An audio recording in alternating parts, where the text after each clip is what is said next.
Alice's Adventures in Wonderland by Lewis Carroll. Chapter 6. Pig and Pepper. For a minute or two she stood looking at the house and wondering what to do next, when suddenly a footman in livery came running out of the wood. She considered him to be a footman because he was in livery. Otherwise, judging by his face only, she would have called him a fish, and rapped loudly at the door with his knuckles. It was opened by another footman in livery, with a round face and large eyes like a frog. And both footmen, Alice noticed, had powdered hair that curled all over their heads. She felt very curious to know what it was about, and crept a little out of the wood to listen. The fish footman began by producing from under his arm a great letter, nearly as large as himself. And this he handed over to the other, saying in a solemn tone, "For the Duchess, an invitation from the Queen to play croquet." The frog footman repeated in the same solemn tone, only changing the order of the words a little. "From the Queen, an invitation for the Duchess to play croquet." Then they both bowed low, and their curls got entangled together. Alice laughed so much at this that she had to run back into the wood for fear of their hearing her. And when she next peeped out, the fish footman was gone, and the other was sitting on the ground near the door, staring stupidly up into the sky. Alice went timidly up to the door and knocked. "There's no use knocking," said the footman, "and that for two reasons. First, because I'm on the same side of the door as you are. Secondly, because they're making such a noise inside, no one could possibly hear you."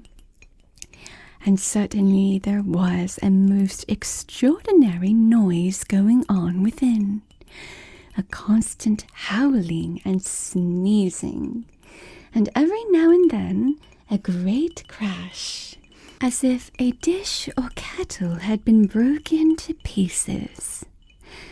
"Please, then," said Alice, "how am I to get in?" "There might be some sense in your knocking," the footman went on without attending to her, "if we had the door between us. For instance, if you were inside you might knock, and I could let you out, you know." He was looking up into the sky all the time he was speaking, and this Alice thought decidedly uncivil. "But perhaps he can't help it," she said to herself. "His eyes are so very nearly at the top of his head. But at any rate he might answer questions. How am I to get in?" she repeated aloud. "I shall sit here," the footman remarked, "till tomorrow." At this moment the door of the house opened, and a large plate came skimming out straight at the footman's head. It just grazed his nose and broke to pieces against one of the trees behind him. "Or next day, maybe," the footman continued in the same tone, exactly as if nothing had happened. "How am I to get in?" asked Alice again in a louder tone. "Are you to get in at all?" said the footman. "That's the first question, you know." It was, no doubt, only Alice did not like to be told so. "It's really dreadful," she muttered to herself, "the way all the creatures argue. It's enough to drive one crazy." The footman seemed to consider this a good opportunity for repeating his remark, with variations. "I shall sit here," he said, "on and off for days and days." "But what am I to do?" said Alice. "Anything you like," said the footman, and began whistling. "Oh, there's no use in talking to him," said Alice desperately. "He's perfectly idiotic." And she opened the door and went in. The door led right into a large kitchen, which was full of smoke from one end to the other. The Duchess was sitting on a three-legged stool in the middle, nursing a baby. The cook was leaning over the fire, stirring a large cauldron which seemed to be full of soup. "There's certainly too much pepper in that soup," Alice said to herself, as well as she could for sneezing. There was certainly too much of it in the air. Even the Duchess sneezed occasionally, and the baby was sneezing and howling alternately without a moment's pause. The only things in the kitchen that did not sneeze were the cook and a large cat, which was sitting on the hearth and grinning from ear to ear. "Please, would you tell me," said Alice a little timidly, for she was not quite sure whether it was good manners for her to speak first, "why your cat grins like that?" "It's a Cheshire cat," said the Duchess, "and that's why. Pig!" She said the last word with such sudden violence that Alice quite jumped.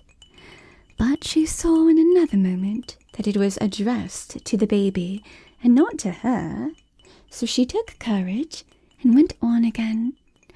"I didn't know that Cheshire cats always grinned. In fact, I didn't know that cats could grin." "They all can," said the Duchess, "and most of them do." "I don't know of any that do," Alice said very politely, feeling quite pleased to have got into a conversation. "You don't know much," said the Duchess, "and that's a fact." Alice did not at all like the tone of this remark, and thought it would be as well to introduce some other subject of conversation. While she was trying to fix on one, the cook took the cauldron of soup off the fire, and at once set to work throwing everything within her reach at the Duchess and the baby. The fire irons came first. Then followed a shower of saucepans, plates, and dishes. The Duchess took no notice of them, even when they hit her, and the baby was howling so much already that it was quite impossible to say whether the blows hurt it or not. "Oh, please mind what you're doing," cried Alice, jumping up and down in an agony of terror. "Oh, there goes his precious nose," as an unusually large saucepan flew close by it and very nearly carried it off. "If everybody minded their own business," the Duchess said in a growl, "the world would go round a deal faster than it does." "Which would not be an advantage," said Alice, who felt very glad to get an opportunity of showing off a little of her knowledge. "Just think of what work it would make with a day and night. You see, the Earth takes 24 hours to turn round on its axis." "Talking of axis," said the Duchess, "chop off her head." Alice glanced rather anxiously at the cook to see if she meant to take the hint, but the cook was busily engaged in stirring the soup and did not seem to be listening. So she ventured to go on again. 24 hours, I think. Or is it 12? Oh, don't bother me," said the Duchess. "I can never abide figures." And with that she began nursing her child again, singing a sort of lullaby to it as she did so, and giving it a violent shake at the end of every line. Speak roughly to your little boy, and beat him when he sneezes. He only does it to annoy, because he knows it teases.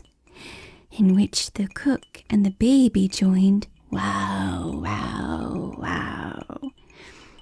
While the Duchess sang the second verse of the song, she kept tossing the baby violently up and down, and the poor little thing howled so that Alice could hardly hear the words. I speak severely to my boy, I beat him when he sneezes, for he can thoroughly enjoy the pepper when he pleases. Wow, wow, wow. Here, you may nurse it a bit if you like, the Duchess said to Alice, flinging the baby at her as she spoke. I must go and get ready to play croquet with the Queen. And she hurried out of the room. The cook threw a frying pan after her as she went out, but it just missed her. Alice caught the baby with some difficulty, as it was a queer-shaped little creature, and held out its arms and legs in all directions, just like a starfish, thought Alice. The poor little thing was snorting like a steam engine when she caught it, and kept doubling itself up and straightening itself out again, so that altogether, for the first minute or two, it was as much as she could do to hold it. As soon as she had made out the proper way of nursing it, which was to twist it up into a knot, and then keep tight hold of its right ear and left foot, so as to prevent its undoing itself, she carried it out into the open air. If I don't take this child away with me, thought Alice, they're sure to kill it in a day or two.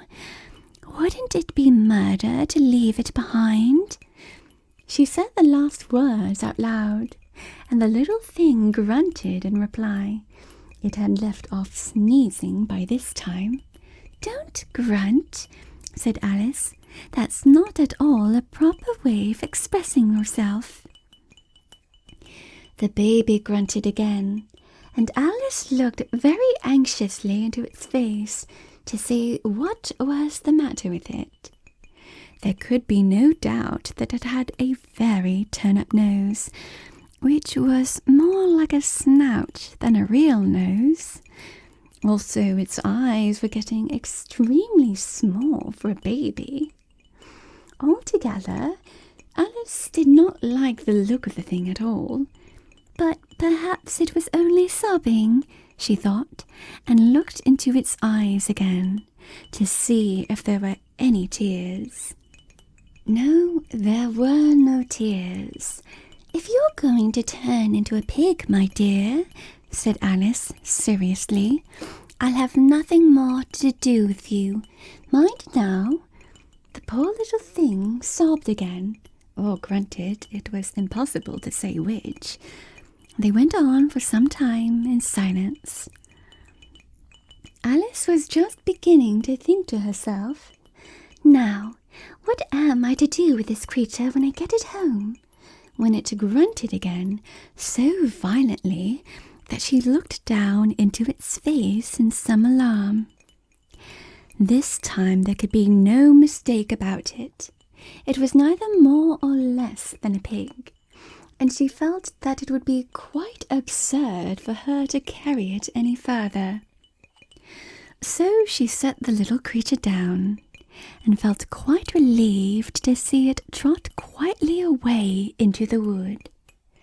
If it had grown up, she said to herself, it would have made a dreadfully ugly child. But it makes a rather handsome pig, I think.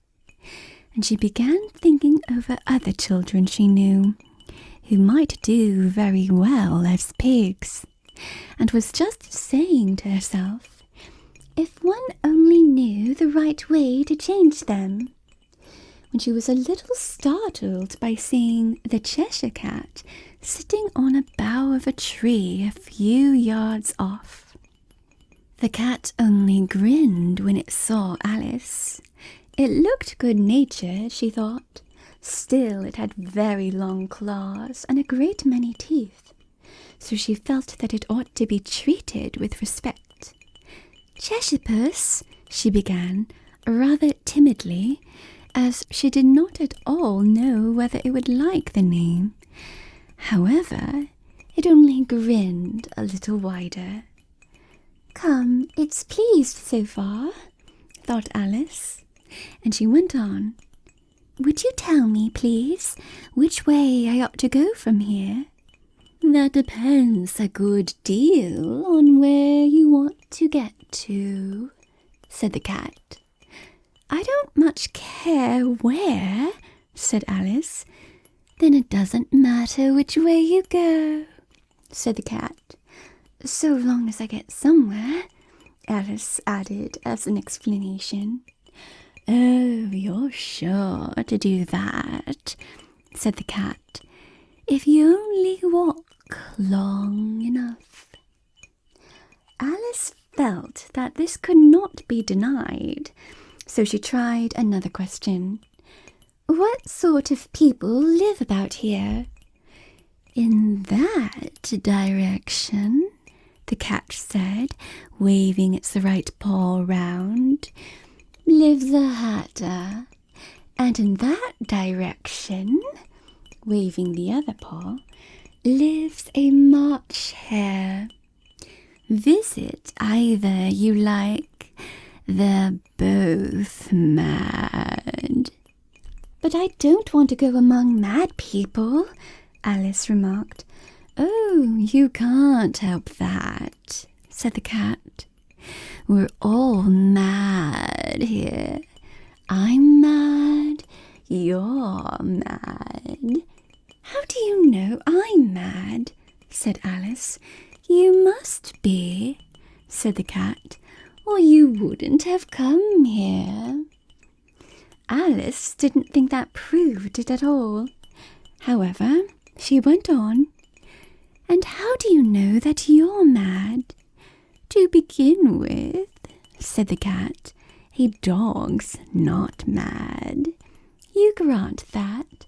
I suppose so, said Alice. Well then, the cat went on, you see a dog growls when it's angry and wags its tail when it's pleased.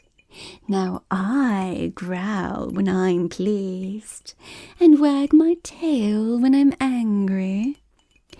Therefore, I'm mad. I call it purring, not growling, said Alice. Call it what you like, said the cat. Do you play croquet with the Queen today?